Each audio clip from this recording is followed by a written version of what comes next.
welcome back. So today I'm going to be talking through everything I read in April. So this month I read 21 books and I did read a couple of middle grades. Without further ado, so first things first, on my e-reader I read You Are Not Alone, which was for the Literally Dead book club. I already have a dedicated review for that, so you can go on over, check that out if you'd like. I also read We Are Never Meeting in Real Life by Samantha Irby. I would give it maybe a 3 out of 5 stars. It was amusing. And last but not least, I also read Bringing Down the Duke on my e-reader. I saw Reagan from Peruse Project talk about it. It was a Regency romance. There is a second one in the League of Extraordinary Women series coming out this fall, which I will be picking up. Very excited to read it. Next we have book 1 through 5 in the series of Unfortunate Events. I'll probably be finishing the series in the next month or two. Next I have the 4 books that I read for the stay-at-home reading rush. I did have a dedicated wrap-up for all 4 of these books. You can go on over and watch that video if you'd like. Next for teen, I read Queen of Nothing by Holly Black. I don't really know what to say about it. I personally did not enjoy it, but I do know that that's already well spoken about in the community. Next I have Skyward by Brandon Sanderson. I loved this book so much. I'm not the biggest fan of sci-fi. I don't really know a great starting place. I think this was the place to begin.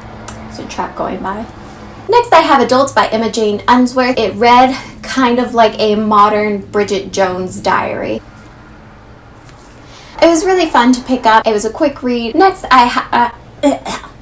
I have China Rich Girlfriends by Kevin Kwan. It was fine. It was okay. There was a couple of plot devices in this that I just felt like they kind of jumped the shark a little bit. There was a poisoning. It was weird. Next we have Falling Through Love by Keith Kitchlew. This was great. I will definitely be picking up more of his work. Next we have 13 Ways of Looking at a Fat Girl by Mona Awad. So this book was really interesting. I didn't know what to expect going into it. I had read Bunny by this author and I knew I was a big fan of her writing. I will say, trigger warning, it deals a lot with food. It deals a lot with body dysmorphia. If you're not the type of reader that has to like the protagonist to enjoy a book, which I'm not, I would highly suggest this. Next we have Beartown by Frederick Bachman. So this was an amazing read. I already spoke about it on book Twitter. This I rated a 5 out of 5 immediately. It particularly resonated with me because I live in Alberta, Canada, and it's a very conservative place. It's very hockey focused. It is very male oriented and slighted towards the male jock privilege. I found this to be a phenomenal read. It didn't feel preachy, but it felt like lessons learned as you journeyed with the individuals within this book, and it ended in such a magnificent, hopeful tone. Us Against You, I didn't enjoy that one as much. I'm treating this as a standalone, and as a standalone, it will be something I will recommend from years to come. Next, we have The Prodigal Son by John Patrick Shanley. This is a play. I don't know if you can see,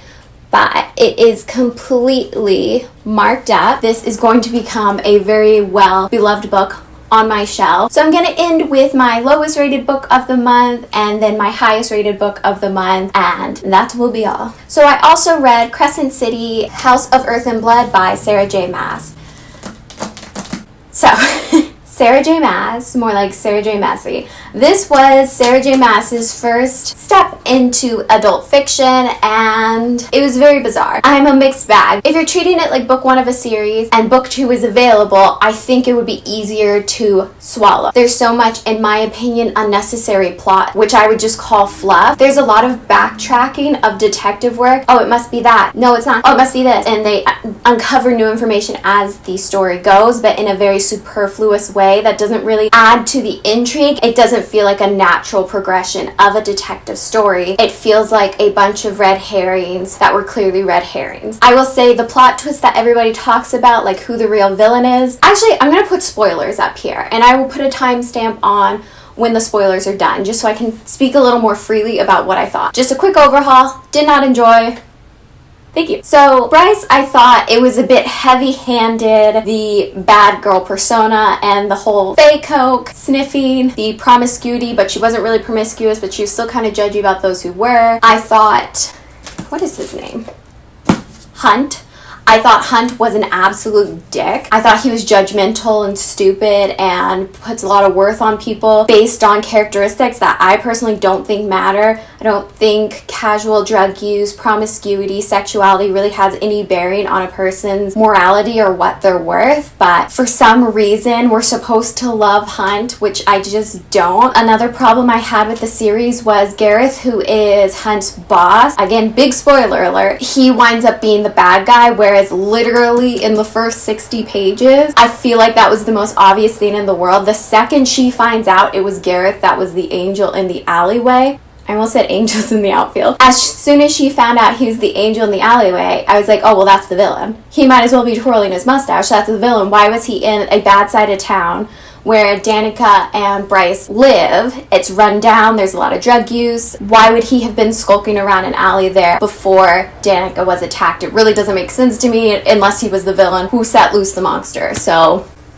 okay. And then we have the whole thing about the horn being ground up and she drinks it and then it's on her back. It was a lot. And lastly, my prediction for the second book would be Danica's not really dead, Connor's not really dead. They're going to pull a Rhysand with Connor and they're going to pull a Tamlin with Hunt. And honestly, for this particular book, I'm all over it. I thought Hunt was unbearable. And it was too much. It was too much. And lastly, for my favorite book of the month, we have The Girl with the Louding Voice by Abby Dare. Let me go ahead and say it because we're all thinking it. Yes, this is the most beautiful cover you've ever seen.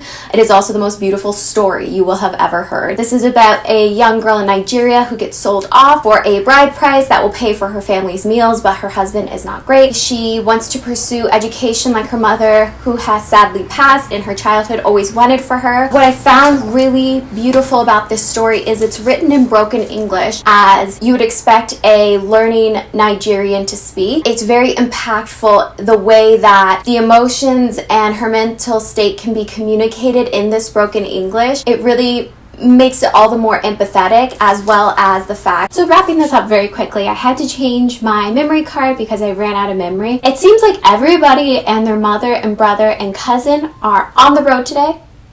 So we're gonna wrap this up quickly. As I was saying, The Girl with the Louding Voice, 5 out of 5, absolutely my top 3 favorite books of all time.